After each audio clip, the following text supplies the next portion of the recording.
In this video, we're going to talk about the idea of continuity.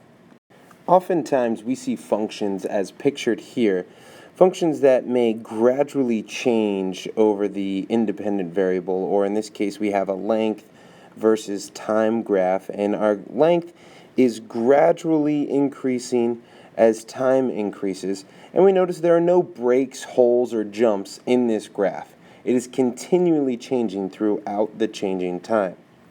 Conversely, we've seen graphs that do have holes or breaks, or like this step function here, in that we have a horizontal piece and then we jump up to another value and jump up to another value and jump up to another value, and we have these breaks. These functions are not smooth or continually changing as pictured before. If a function does not have these breaks as pictured in the last slide, we say that that function is continuous at those points because there are no holes or breaks. And in this function, we say that at this point, at t equal to 45 and t equal to 30 and t equal to 15 and t equal to 0, these are all points of discontinuity because there is a break or there's a jump or there's a hole. So in order for a function to be continuous at a point, it needs to not have any holes, breaks, or jumps in its graph. And so let's look at this function of h of x is equal to the piecewise of x times sine of 1 over x for all x not equal to 0, and it's equal to 0 if x is equal to 0. And so our question is h continuous at the point x equals 0? In order to answer this question, we need to more properly define what continuity is, more than just holes and breaks. The definition of continuity at a point states that a function f is continuous at a if the limit of f of x as x approaches a is equal to f of a. And if f is not continuous at a, then a is a point of discontinuity.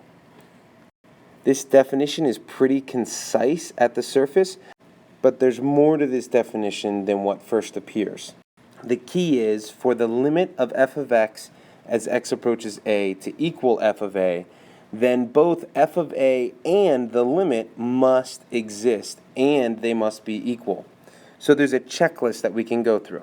In order to check for continuity, we first have to ask, is our function defined at the point of concern? So a is the domain of our f. So is it defined on our domain? It could be an interval, could be a point. Second, does the limit exist at that point? Or does the limit exist at every point on the domain? And then third, is the limit equal to the defined function at that given point of concern or along the interval of the domain? Using that definition, we can look at this graph and identify a few points of discontinuity. So first off, at x equal to 1, that is a point of discontinuity because f of 1 is not defined. All right, we don't have a defined point for f of 1. If we continue looking at x equals 2, then we see that once again, this is a point of discontinuity because, yes, the limit does exist. As x approaches 2, we have a limit of 1. And yes, the function is defined. F of 2 is 3, but the limit does not equal the function at that point. So therefore, we have a point of discontinuity. Looking further down at x equals 3, we see that the limit does not exist because the limit from the left and right are not the same. So 3 is also a point of discontinuity.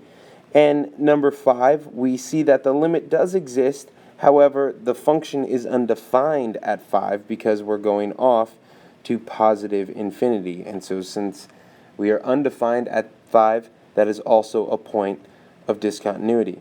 Okay, we could argue that at 4, that is a point of continuity because we are defined there and the limit exists from the left and right, and that limit is equal to the function at that point. So x values of 1, 2, 3, and 5 are all points of discontinuity. At x equals 4, that is a point of continuity.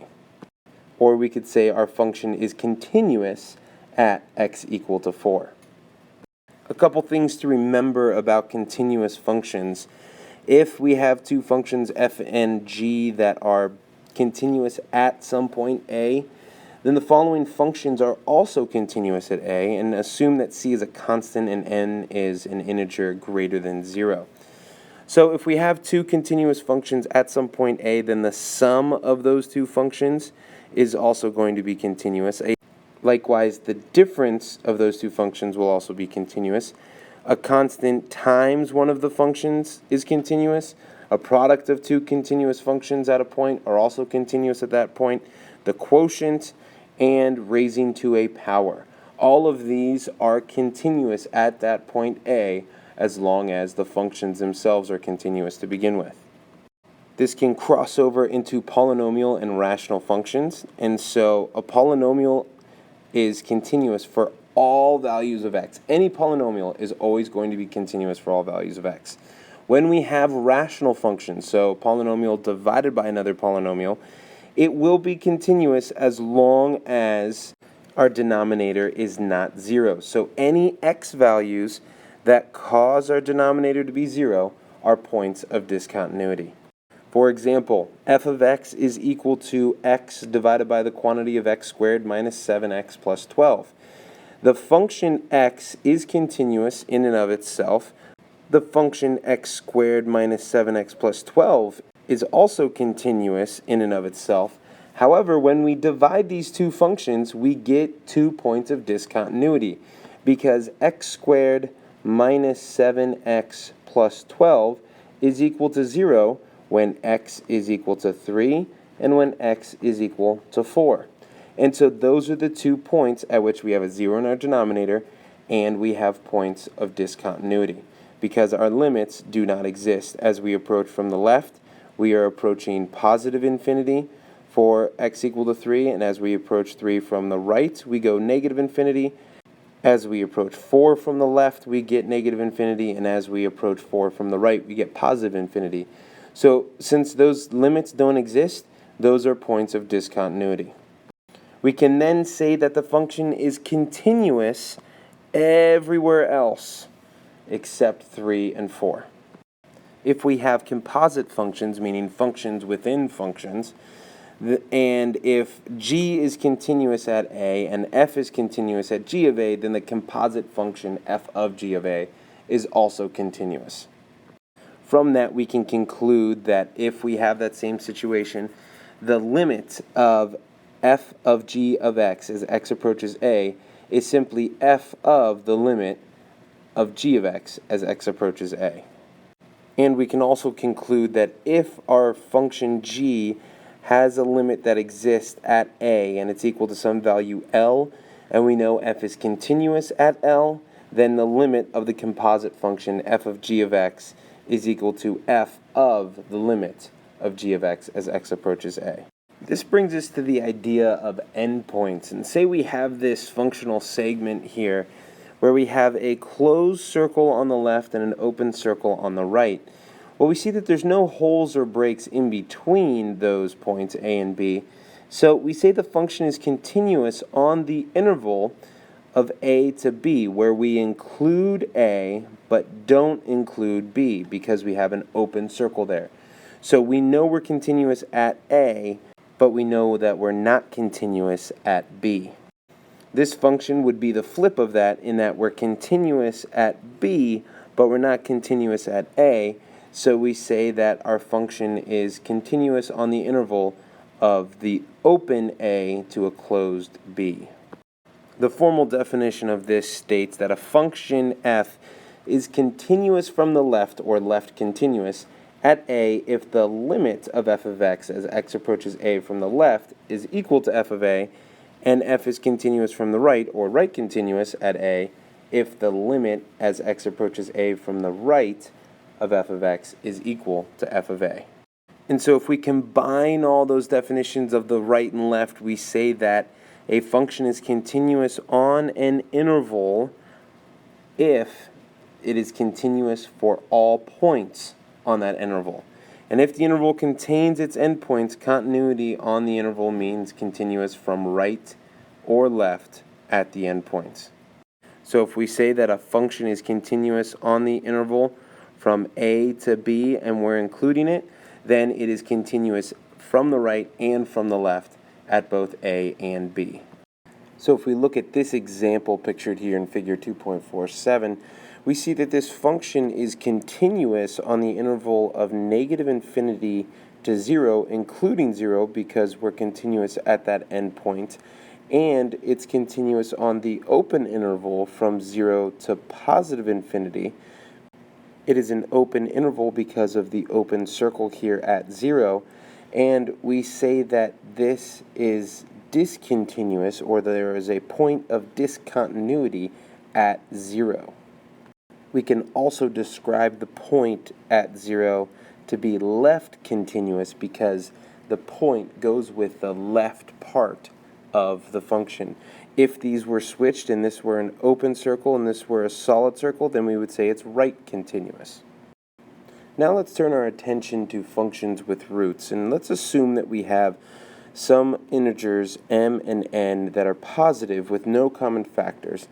And if m is an odd integer, then the function f of x raised to the power of n divided by m, it's continuous at all points at which f is continuous and f of a is greater than 0.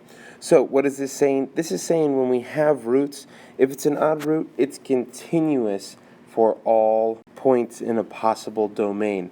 However, if we have an even root, so like a square root, fourth root, sixth root, eighth root, and so on, then it's only continuous if we have a positive function inside the root. For example, say we have a function of 3x minus 4, and we're raising that to the 1/5. Well, that's going to be continuous for all values of a. But if we had 3x minus 4 and we raise it to the 1/4, then that's only going to be continuous when 3x minus 4 is greater than 0. Looking at this example of a semicircle, g of x is equal to the square root of the quantity 9 minus x squared.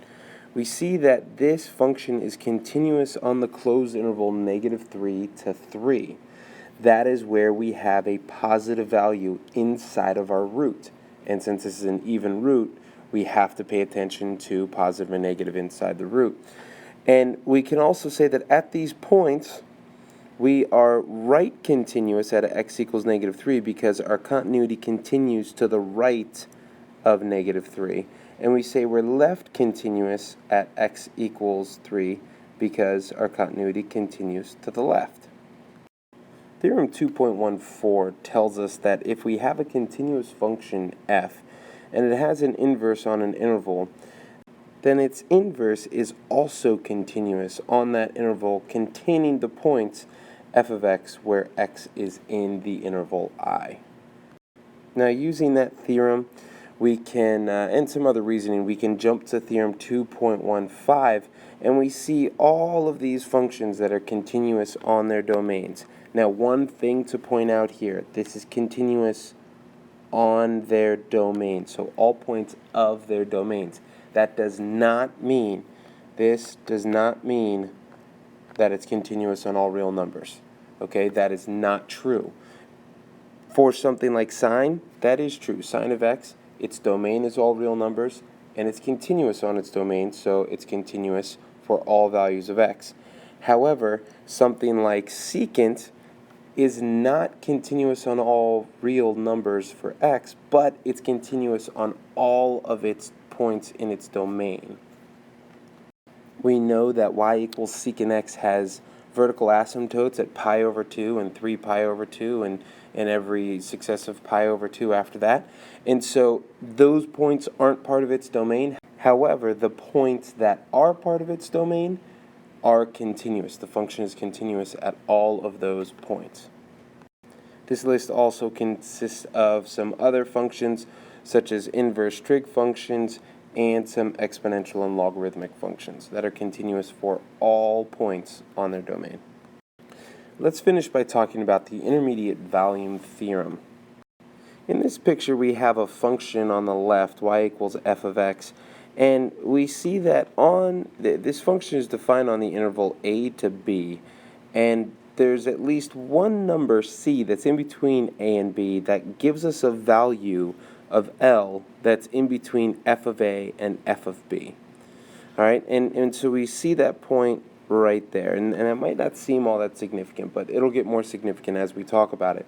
If we look at this second function on the right, once again, if we have some value L that's in between f of a and f of b, now notice f of a is greater than f of b on this one, where it was the opposite on the other side, and that doesn't matter. We just have some point, some value L between f of a and f of b, and there has to be at least one value c that corresponds with that y value, and c has to be between a and b on the x. One thing to notice about both of these functions are continuous on the interval a to b. Looking at a function that's not continuous on a to b, because we have this break, this jump, we see that some value L that's in between f of a and f of b does not have a c value at which our function is equal to L at that c, and that is because our function is not continuous. And so this leads us to the intermediate value theorem that states, suppose we have a function f that's continuous on an interval from a to b, and L is a number strictly between f of a and f of b. That's the only provision on L. Then there exists at least one number c in the interval a to b that satisfies f of c is equal to L. Now, one thing to notice here, I didn't say it when I was reading it, but this is an open interval a to b, not including a and b, and this is a closed interval that does include both a and b.